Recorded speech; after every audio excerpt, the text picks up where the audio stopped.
Hello viewers, আসসালামু আলাইকুম। সবাই কেমন আছেন? আশা করি সবাই ভালো আছেন। আপনাদের মাঝে আজকে হাজির হলাম নতুন একটি ব্লগ ভিডিও নিয়ে। কেউ ভিডিওটি স্কিপ করবেন না। ভিডিওটি শেষ পর্যন্ত দেখে ভালো লাগলে লাইক, কমেন্ট, শেয়ার করবেন। তো প্রথমে তো সকাল সকাল গাড়ি নিয়ে বের হয়ে গেলাম, দেখতে পাচ্ছেন। তো আমরা যে জায়গাটিতে যাব অবশেষে গাড়ি রানিং করে সেই জায়গায় চলে আসলাম। গাড়িটি এখানে পার্কিং করে গাড়ি থেকে নামতেছি দেখতেছেন। তারপরে এখানে ঢুকে যাবো। তো এখানে আসছে হলো দ্য ক্যাফে মনতলা। এটা হলো অবস্থিত টাঙ্গাইলে। তো টাঙ্গাইলে একটা দর্শনীয় স্থান এখানে। তো এখানের ভিউটা আসলে রাতে আসলে ভালো হয়। তারপর আমরা দিনে আসছি, যেহেতু আমাদের সুযোগ হয়েছে দিনে আসার, তাই চলে আসছি দিনে। তো প্রথমে এসে দেখতে পাচ্ছি এখানে সামনে একটু কাজ চলতেছে। তো যাই হোক, আমরা সেদিকে মনোযোগ না দিয়ে আমরা ভিতরের দিকে অগ্রসর হইলাম। দেখতে পাচ্ছেন দর্শক মন্ডলী, আমরা আস্তে আস্তে ভিতরে হাঁটতেছি। তো আসলে ভিতরে আশেপাশের ভিউটা পুরোপুরি মানে অন্যরকম একটা ফিল কাজ করে, ভালো লাগে। তো সবচেয়ে এই জায়গার আশেপাশের ভিউটা অসাধারণ লাগে। সবচেয়ে সুন্দর আমার মনে হচ্ছে বর্ষাকালে আসলে সবচেয়ে আরো ভালো হইতো। তো যাই হোক, বর্ষাকাল আসার মতো সুযোগ হয়নি, সুযোগ হলো এখন।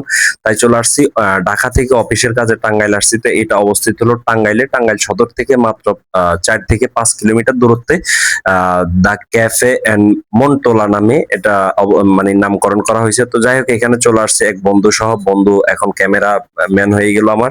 দেখতে পাচ্ছেন বন্ধুকে আর ভিডিওর মধ্যে আনতে পারলাম না, তো শুধু ভিডিওতে আমি ছিলাম। তো যাই হোক, এখানে সব কিছু একটু ঘোরাঘুরি করে দেখলাম। তো যাই হোক, অনেক ভালো লাগলো।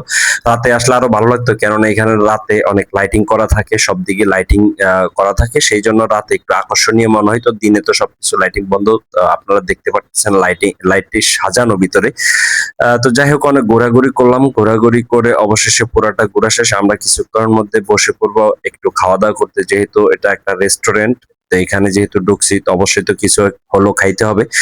তো যাই হোক, পরবর্তীতে এখন ঘোরাঘুরি শেষ, আমরা চলে যাব। তো এই পাশের একটু জমিনের ভিউটা দেখতে পারতেছি। জমিনের ভিউটা আসলে এদিকে অসাধারণ লাগতেছে, যেটা বলে বোঝানোর মতো না। দেখতে পারতেছেন। আপনাদের কাছে কেমন লাগলো পুরো ভিডিওটি দেখে? যদি ভালো লেগে থাকে অবশ্যই লাইক, কমেন্ট, শেয়ার করে পাশে থাকবেন। সবসময় সাপোর্ট করে পাশে থাকবেন। আপনাদের ভালোবাসা, উৎসাহ যদি পাই, তাহলে সামনের দিকে আরো নতুন নতুন ভিডিও আপনাদের মাঝে উপহার দিতে পারবো। তো যাই হোক, আমাদের ঘোরাঘুরি এক পর্যায়ে শেষ। তা আমরা এখন চলে যাব খাই। আসতে পারেন, প্রেমিকা নিয়ে ঘুরতে আসতে পারেন, কিংবা সিঙ্গেল হলে আসতে পারেন। এখানে মোটামুটি খাবার মেনু মোটামুটি বাজেটের মধ্যে ভালোই খাবার মেনু আছে। আচ্ছা আচ্ছা, অনেক সুন্দর দেখতেছি। সবকিছু পিৎজা, বার্গার টার্গার সকল ধরনের আইটেমই আছে। আমরা কি এখন হচ্ছে বার্গার খাবো এখানে না? আমরা জাস্ট দুইটা বার্গার, চিকেন বার্গার অর্ডার করলাম, যেটা রেট হলো 150 টাকা করে দুইটা, 300 টাকা। আর সাথে থাকবে হলো দুইটা কাঁচের বোতলের Coca Cola, everything cold drinks. Cold drinks দুইজন মিলে এভরিথিং কত 400 টাকার মতো বিল আসবে। বাস। Okay fine. অন্য কেউ যদি খাইতে চান তাহলে আসতে পারেন। আসতে এখানে পারেন, এই দর্শনীয় স্থানে সবাইকে ধন্যবাদ।